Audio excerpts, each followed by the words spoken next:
teissTalk, the live webinar with no presentations, no PowerPoint, just talk. Hello, hello, hello. Good morning, good afternoon, good evening from wherever you are joining us, and welcome once again to Thursday's teissTalk. Today we are going to be talking boards, not getting bored, but talking boards and how we answer the question, are we secure? Or even, how secure are we? I am your host, Tom Langford, and today I am joined by three very fine gentlemen, experts in their field, at least so I'm told, experts in the field. So please do come onto stage. Ali, Dan, and Nuno, please come on. Hello, Ali. How are you today? Hello, good. Very good. And Nuno, welcome. Thank you. Hello. And Dan, welcome. Hey, Tom.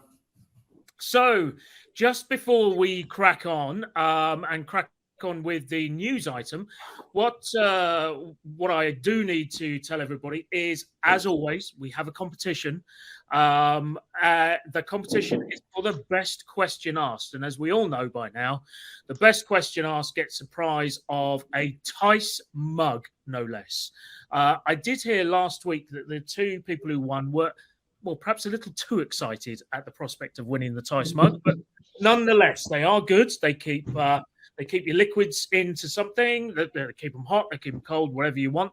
But the best question in the Q&A up here, I'm reliably told. Put it in the Q&A tab. If it comes into the public chat, it doesn't count. And the winner is chosen by me. Judge's decision is final. And if it makes me laugh, if I think it's a good question, or even if it's especially if it stumps our panel, then it will definitely win the Teiss mug, which we'll announce at the end. So let's crack on, shall we? Let's go to our news item. And the news item is from the lovely Forbes website. And if, like me, you go there regularly but don't have an account, so hopefully you've got one of your free articles left over to watch. But key takeaways from the National Cybersecurity Strategy. March 2nd, Biden's administration announced the new strategy. It basically gave 4 key points. Basically, minimum cybersecurity requirements are going to cascade across industries.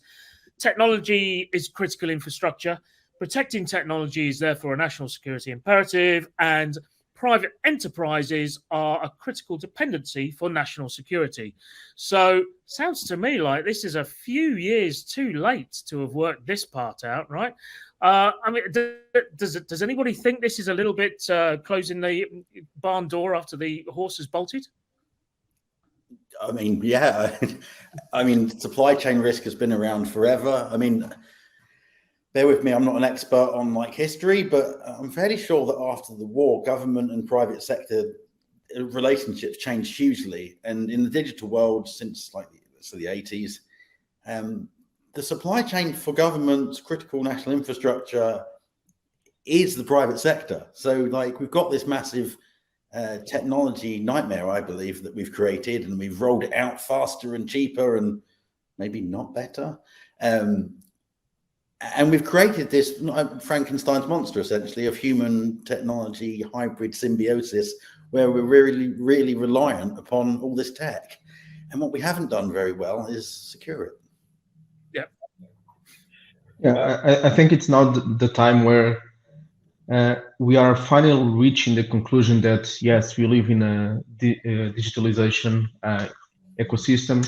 Everything is interconnected, although we have been saying this for years and years now. And if you go back a couple of years, you already start hearing about supply chain security, IoT, interconnected devices, everything is connected. But now, I think with the threat landscape that we are seeing, we are actually seeing in practice the impact on the day-to-day life of citizens. And if you see, for instance, in every country, in each and every society, a minimum impact on the supply chain security can affect, and this happened in Portugal and happening in many other countries. But to give you a local perspective, in Portugal, an attack on a mobile operator have direct impact, for instance, in the emergency number of the country, which then, of course, disrupts the whole capacity of the country to respond to incidents. So if we think on this shared responsibility model that is being summoned more and more recently, things are gaining, I would say, a different relevance at the moment. Mhm. Right. But I personally think that while this is a good move, um, it's far from being sufficient or meeting the expectations that we had in cybersecurity community to come with something solid that could address at least the risk that we are expecting to see in the next few years. I'm not expecting like longer than that, like couple of years, right? So you would see like, I mean, with the wider adoption of the AI and responsible AI and all those risks that are there, this policy is like, where are you there, right? That is just growing significantly. Or when you see the touch of the IoT security, that's like, I mean, the attacks on that environment are no very specialized, industry specific. You would say like utility sector, ag sector, smart agriculture sector, all or like nuclear power stations are all being targeted. And this is coming with what very, very high level statement that put a lot of room for interpretations. So while this is a good move, I can't deny that it's it doesn't seem to me that gives anything more than a general awareness to the people that like for 10 minutes you're just reading it and say, oh, okay, good, people in the government level are not thinking about that, right? But But yeah. it's because we know that in the UK here, when the US sneezes, the UK catches a cold, and we so what we're seeing here at the this national as the national cybersecurity strategy, finally saying, look, we're going to start to apply what I can only assume is regulation. Just last year we saw the oil pipeline get shut down by hackers, the private oil pipeline get shut down by hackers, that then resulted in, well, millions probably of people affected by gas shortages, etc. in the US. This is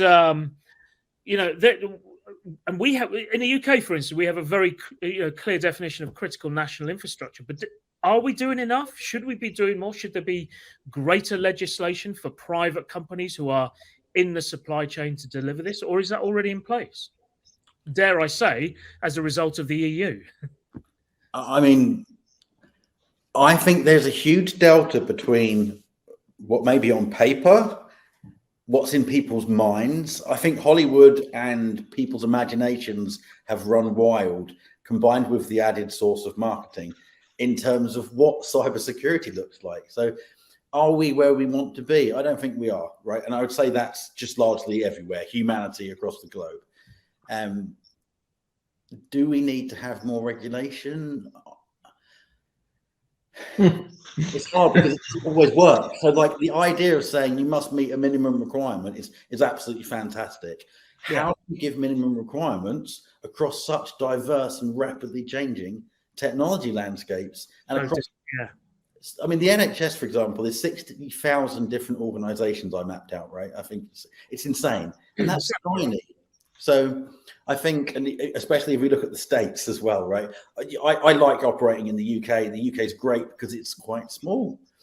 When we start looking at like America, the scale of technology everywhere is insane. So I think that the reason why we've got like general statements around things is because we can't be specific, because A, there's too much diversity, and I say too much, there's a lot of diversity, and B, it would have changed. And if you start making like, if we're too like specific, it's just going to be a standard of policy or a bit of legislation that's not relevant, because 2 minutes later the technology has evolved. Yeah. Well, talking about, because Tom, you brought the conversation around critical infrastructure, right? And when you look into that, and I want to link it back to the risk appetite, you will see a lot of, say, news running around critical infrastructure, IoT vulnerabilities being targeted, etc., etc.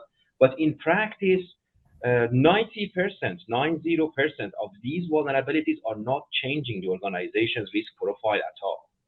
So when you look into the way that they are putting these standards or requirements together, they seem to be oblivious of the fact that only those vulnerabilities, those weaknesses, those moves that make a change on the risk profile should be and would be counted, and the rest will be like accepted or ignored, right? And that's something that is completely missing in most of these standards or developments that we are saying there out there in terms of the critical infrastructure specifically. And then Dan comparing the UK, US, or Canada. And I can tell you, I mean, being in Canada, that states or provinces in Canada are just operating completely separated from federal level. You can say something at the federal government and no one cares, right? Yeah, technically no one cares, right? I mean, it's not even relevant to me. I don't care. And that's even bigger in the US, right? And the way it is changing. So you can see there is significant gap, especially on implementation of most of these things when it comes down to the operators and how they are implemented. And I would say that even worse than that is when you reach a point where, in my opinion, where we are reaching that point now in Europe, where you have fatigue of regulation.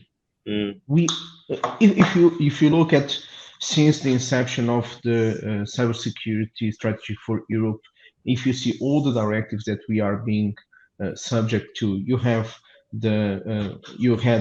everything started, let's say, from the cybersecurity strategy. You have NIS1, now you have NIS2, you will have DORA for the Digital Operational Resilience Act, you will have EIDS, you will have the certification schemes for 5G, for cloud, for energy. You have a lot of overlapping regulations that in the end of the day, it will introduce a lot of fatigue to the regulators in each member state. It will introduce a lot of, let's say, gray areas on what should we actually do, because we have limited resources, not only to implement everything, but also the supervisor authorities on each member state need to have the manpower to actually enforce and and act as a member of the centralized ecosystem of cybersecurity in Europe. So if you put everything together, I agree it's good to have regulation, and working in this space, I always say, yeah, bring more regulation because it will give us more jobs, it will give us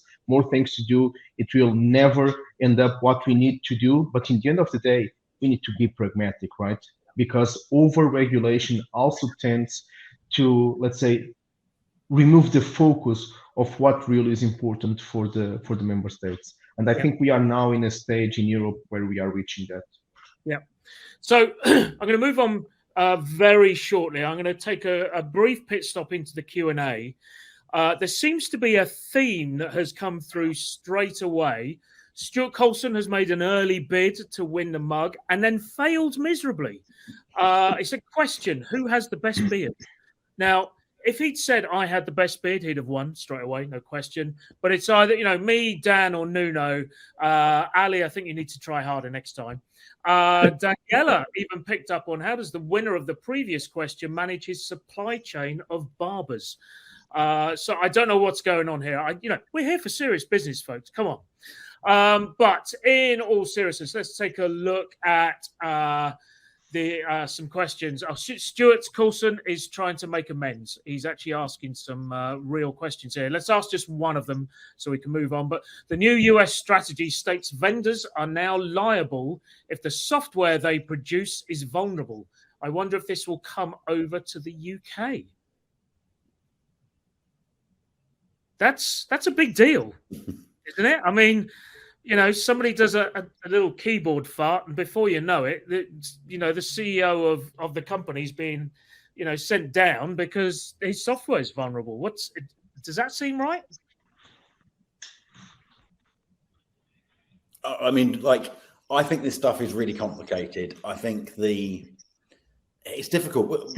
It sort of goes back into the FUD conversations that we might have with trying to go against to help the board not have that. But I think it's very complicated, and it's great to say, oh, what we need to do is we need to like knock it like the carrot and stick approach and give everyone a stick if something goes wrong. But you're not going to necessarily know some of this stuff, right? Like every large org has been caught out by things they didn't know. In security, it's not what you know that gets you pwned; it's what you don't know. And how you can, don't get me wrong, there's obviously sometimes there's like what I would say is probably quite obvious negligence in investment and issues, but I think it's a really complicated subject to start saying, well, if you get pwned because of a vulnerability, then you're going to jail.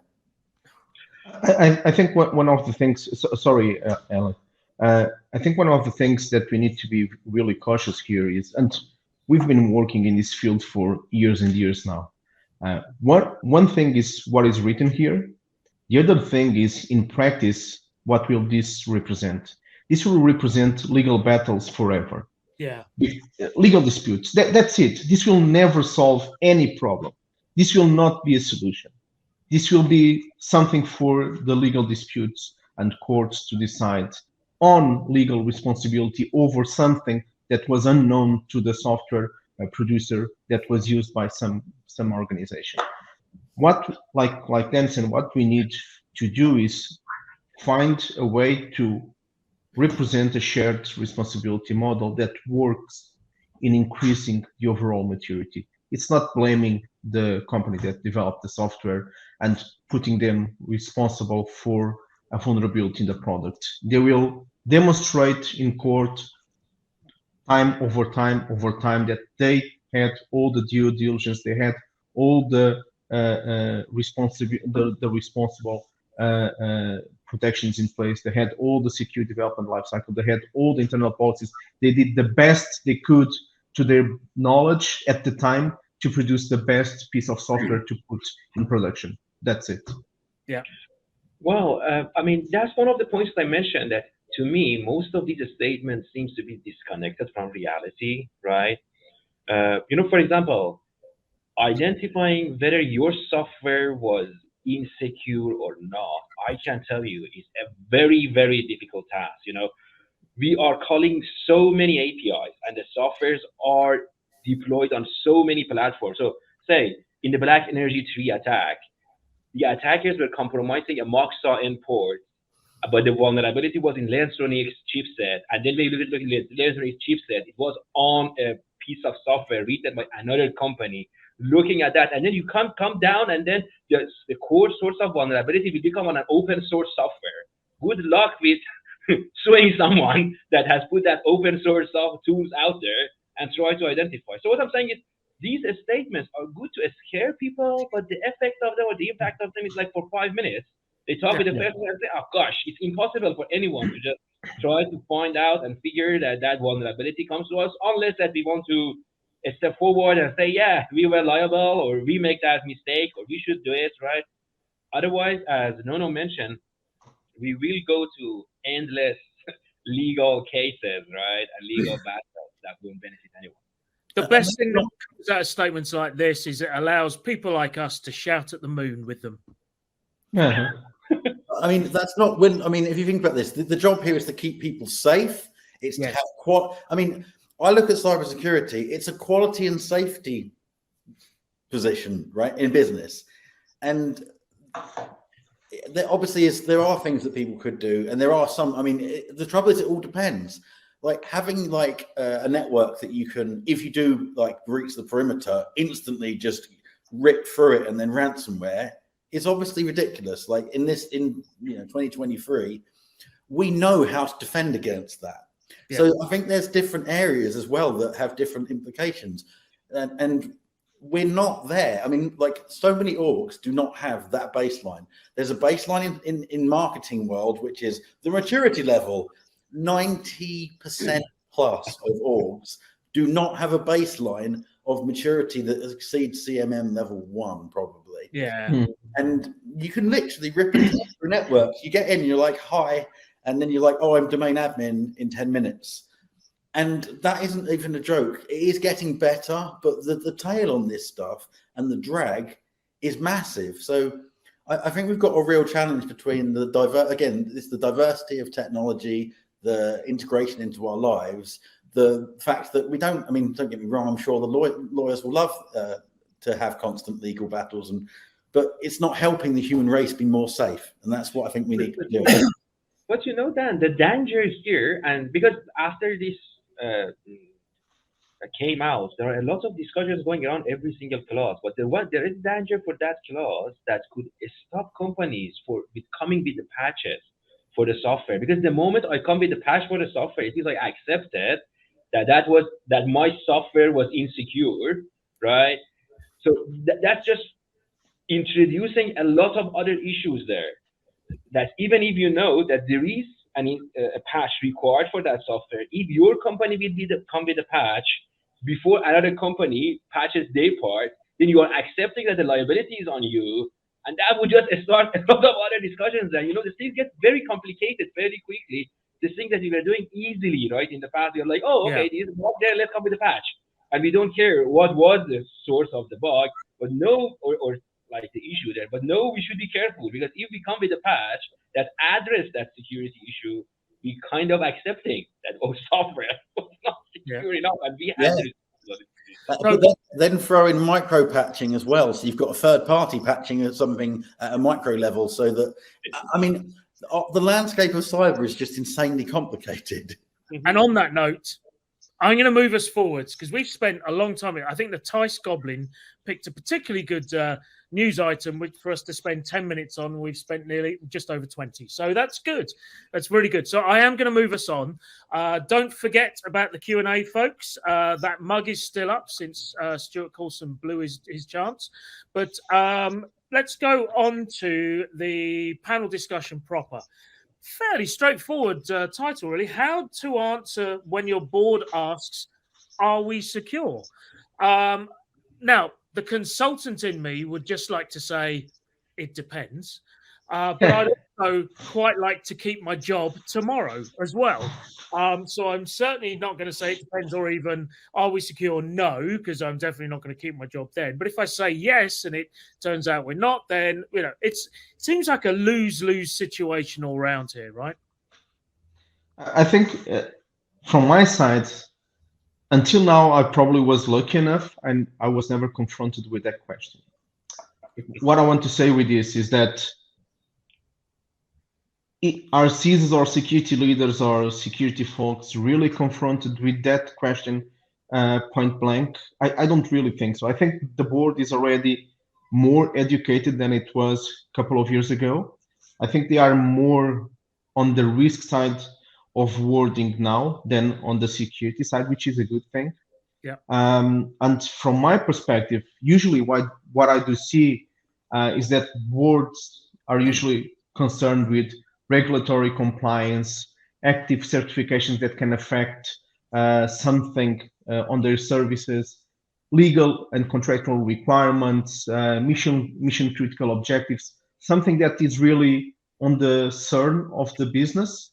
And they want to understand how resilient are we to protect that, to avoid those legal impacts, to avoid those contractual breaches. They don't really want to go to the deep dive of technicalities. They want to know if we are capable of preventing bad things from happening, and if they do, if we are prepared to respond. So I think the conversation is luckily, and I'm happy for that, more on a risk perspective. But going straight to the point, are we secure? If I was confronted with that question, I would immediately turn this into a risk conversation. I think that's the best way to tackle the board. And again, it's not a silver bullet, because it depends on your role on the organization. It depends on the board, because I've had boards and boards. So it's really dependent on what they consider to be secure or risky in the organization. So it depends on the dynamics of the organization, on the culture, on their understanding of the subject, and you need to adapt to all of that. That said, I think there's never a yes or no answer. It needs to be crafted in a way of managing things and being resilient and allocating the right effort, the right financial investments to the right places. That's what the board is concerned with, in my perspective. I was asked by the chairman of the board once, a number of years ago, to score the level of security in the company from 1 to 10, and he looked slightly crestfallen when I gave him his answer. So it's maybe not yes, no, maybe not a score, but yeah, you're right. There's a variety of elements. So what do you say, Ali? I mean, do you give a variety of outputs? Do you just say? Do you give a one-word answer? Because boards love that kind of stuff, right? They love. Yeah, exactly. And I haven't been as lucky as Nano that no one is confronting me with that question. They do, right? And especially because I am mostly considered as like external advisor to them. They want answer. And the thing is, and you can't always take the conversation to the risk space too, right? So they're just telling me that I can go to my CFO and ask them, are we financially stable? And he has an answer, yes, no, right? Just tell me that, right? And then it starts a conversation there, right?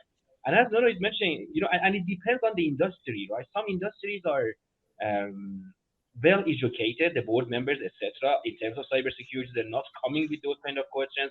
But the moment you go to some less regulated industries, for example, I hear these questions a lot in retail sector. So when I talk with the board members in retail sector, that comes often. That okay, Ali, just first tell me, are we secure or not? And then, am I more secure than they mention another company or not, right? And you are like in the situation that security, as Nono was mentioned, is a kind of changing landscape.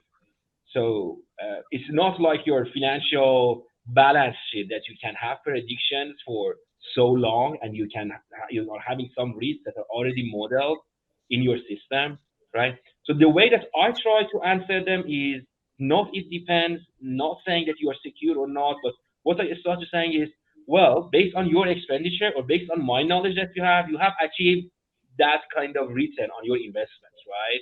So if they are like under invested, so I would tell them that it seems to be under invested in your security program, considering the number of employees. So that would be the kind of answer that I usually give. I look into their data and say, based on the number of employees that you have and the investment that you make, this doesn't sound to me good, or does seems to me good, or it's like more than what I expected to see in your environment.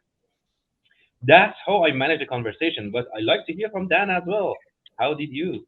I mean, I think I have actually turned around and said to boards, etc., and said no. But that's in the sense of probably in a joke, but also you have to flip the question back round, right? The question doesn't make sense. Security isn't a binary state. So it's like, okay, well, what are you secure? Okay, are you secure against what? From whom? Over what time period? Is it a legal risk? Is it a threat actor risk? Is it a human error? Is it environmental? And it's just a communication thing from my point of view. It's like saying, oh, what are the top 5 metrics for whom? You need to engage with people. We need to ensure that they're given enough information so that they've got enough understanding so that they can make business governance decisions. And that means talking in being dynamic in your responses, I think, because it depends on who the person is. Yeah, no, Stuart's just raised a question here. Do we think if a board asks the question, are we secure, it shows a lack of maturity in their understanding of IT infrastructure and the capability of a security team? And I think the binary answer to that is probably yes. As I tend to agree with Nuno when he said, a few years back, maybe they were asking those questions, maybe up to, 10 years or so ago. I think it has changed slightly, because I think to Dan's point, they tend to, secure against what? They're a little bit more savvy now on the whole. And maybe, Ali, you have been very unlucky. I don't know. It depends. No, I'm saying I have seen those kind of questions. I have seen those kind of questions. They are. I've had them. I do still see it. Like this is the problem, isn't it? Because different companies and different people have a different question and a different answer and a different expectation and understanding. So if you went and looked across like the entire world or a country, you're going to see 10% are going to have this kind of picture, right? They're going to be talking about risk, assurance, and value, and how do we win business and get competitive advantage through security. All the stuff that we want to be talking about. Then you're going to drag through into the different areas of different sectors and different orgs, and you are going to get people who have not got probably the appropriate level of grasp of reality and understanding.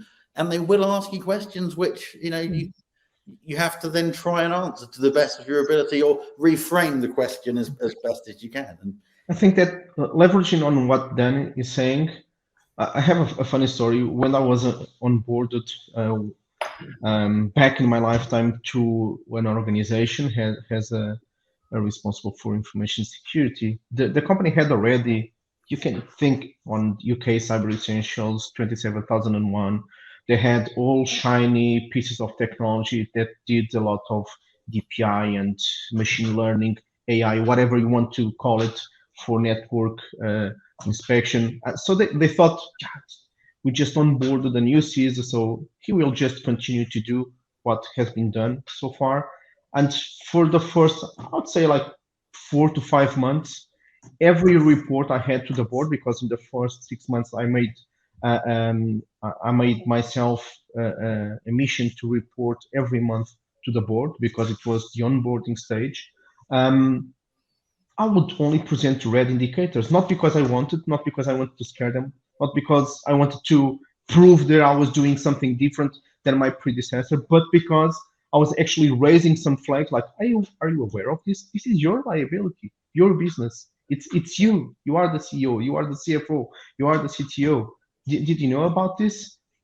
So when you start raising these questions also to them, instead of they asking you, are we secure? You start turning things around, and then you work with them to create, in my opinion, what works really well, the key risk indicators adapted to the organization, and then you work with them to mature the organization in the direction that you want, or they want to the organization to take, because they are the leaders of the business. You are there to support them, right? But you need to support them in the right way. So leveraging on what Dan was saying, it's precisely that. You need to adapt to the environment, to the board, to the conversation, to the expectations of your stakeholders.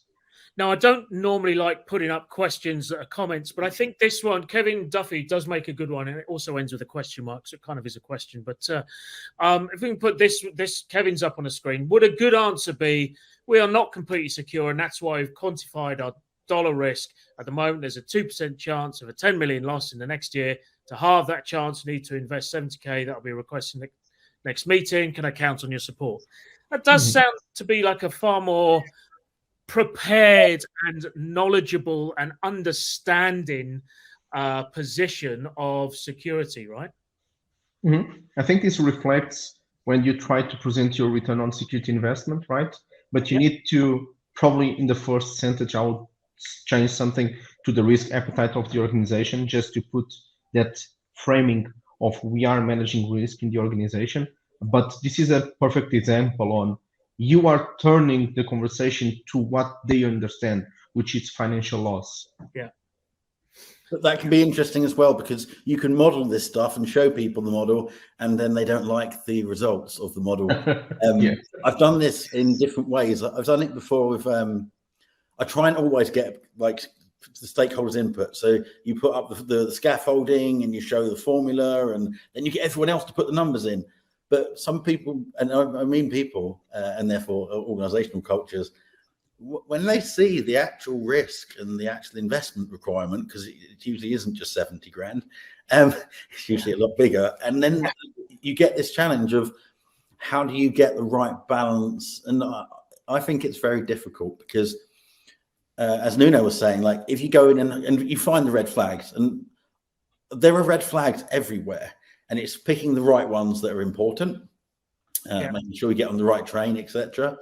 And working out the plan that way. I mean, I think it's difficult because it's complicated, and if this is all about people, if the people don't understand how the technology and the security risks integrate to their business, and if you don't understand their business, you get this massive communication problem. So good comms is more important necessarily than technical wizardry around like answers, because we don't know all the answers, because it's very hard to know a complex business.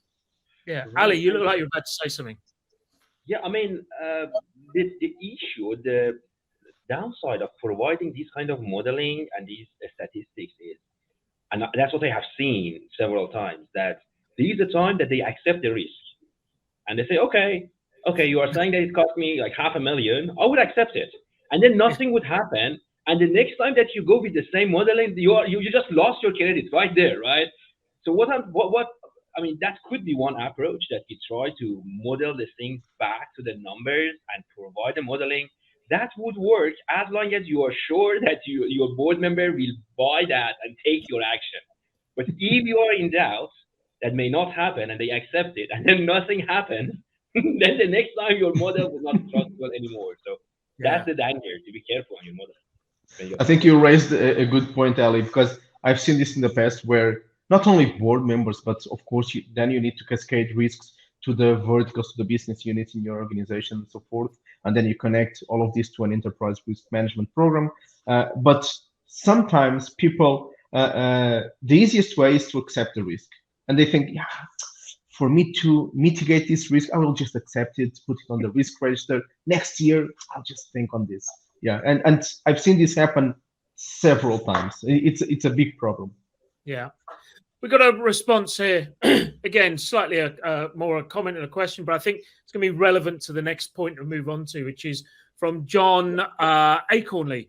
What about a response like, is cybersecurity on your risk register? This will initiate a conversation. Yeah, maybe a conversation about how much longer you'll be in the company. Who knows? But it's true. You know, they're asking. It's almost like they're abrogating their responsibility to you by saying, "Well, how secure are we?" And if you say we're not secure, it's your fault. You know, but is it on the corporate risk register? I mean, when we say corporate risk registers, but some of them are quite interesting to read. Bad, I think is what you mean. I mean, terrible. I mean, yeah, that's right. I'm not going to mention verticals because I'll get too like granty. But going to some places and you're like, cool, okay, like let's look at what you think the world looks like, and then you read the annual report and you pick out some key artifacts, and then you end up going, oh shit, this is how do we get from this isn't a risk that's understood to we need to now surface all of this problem that may or may not exist. And it's usually it does exist. I mean, this is why I talk about the 90%, right? Like you usually, most organizations are not on top of the game. That isn't me saying it with insider knowledge necessarily. You can see it in the news. Look at like the NHS 111 incident that took out, not emergency number, but near enough. Yeah, the NHS support line, effectively, right? Yeah. So like, and this stuff is hitting pipelines like cybercrime, ransomware, financial fraud. It's everywhere, and so it's not like everyone's on the game. And this is one of the things that I really like doing stuff like this, is because we get to share our opinions and views and be a bit honest with people to say, look, like it's complicated. Boards sometimes struggle with that fact. It's sometimes a struggle to translate our highly technical view of risk into one that someone recognizes. So I think it's it's an interesting humanity challenge. So I mentioned that question was going to lead into the next point, which is the standard conversational or the standard starting point for any conversation with the board. And I would agree with this. We should always be around risk, and as you say, risk is important. Sure, they might abuse that and accept everything left, right, and center, but at least they're making the decision. Should be about risk. But what other approaches here, reading directly from the bullet point here, what other approaches here demonstrate security with, aside from risk? We know we shouldn't be showing them how many viruses we block and, all that sort of stuff, the vanity metrics. What else can we show them? How many deals we won because of the assurance and contractor requirements were met? How many new opportunities we can go for? How many new markets we can, But the companies that can actually join those dots are few and far between, I would say. I'm going to say, I mean, joining the job depends what level. I still think you can have the conversation around this stuff without being able to say, do you know what, we spent 50 grand modeling this, and we can see there's a direct correlation between them. Yeah. All you have to go For and the do, 45 grand we actually managed to gain. yeah, I mean, realistically, if you jump into a business and you go and grab the top 25 customers contracts, that's going to give you an acid test to say, like, what have we already signed? What are we expected to deliver? What legal and regulatory and contractual requirements are there? And then what's also is the organizational market space. Mm-hmm. And that's the conversations for me. That's the what I do. I'm like, this is about business. It's about enablement. It's about reducing risk as well. But it's business. How do we win more business? How do we ensure our customers don't reject us because we got pwned? This is the thing this is how I look at it anyway. And like I said, I agree with that, because usually I tend to model this into a few pillars, like the regulatory compliance. Of course, it depends on your vertical, but usually regulatory compliance, it's very easily explained.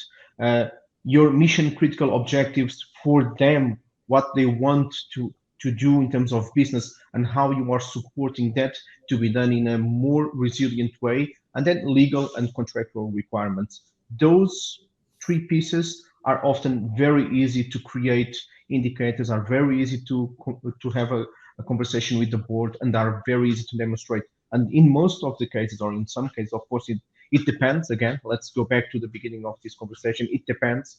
But in most cases, you have to have some security requirements, even if it's in the technical and organizational measures that are imposed to you to provide some services because you are processing some personal data, or it's because they have the minimum security requirements, and in order for you to provide the service, you need to accept those, or because in order to win a contract, you need to prove that you are XYZ certified against the ISOs or the NIST or whatever, or you need to demonstrate compliance against the CIS. Doesn't matter. It's often business driven, and that really makes the conversation easier. Well, I do agree with most of the points, right? Like regulatory compliance is important, risk is important, right? What I notice in my longer term engagement is, unless that we move beyond these criteria and look into the specific business drivers, and I can talk about a few of them later on, right? We would lose the board fairly quickly. So what I'm saying is like, after the third board meeting, the cybersecurity briefing would become like a 10-minute thingy that they need to have to tick a box, right? Because they say, okay, the cybersecurity guy is there and talk about risk, regulatory requirements, be good, right? And what is happening is then you would lose the opportunity to impact the organization or getting them on board with your ideas. And that's why when I am working with these clients, I'm trying to go way beyond this. So for example, employee productivity is something that cybersecurity could impact significantly. And when you go to the health sector, for example, for them, employee productivity, like doctors' productivity, is important, right? And when you start talking about that, HR gets engaged very well in the conversation with cybersecurity, right? Or customer trust, right? That's something that you can easily get the marketing team.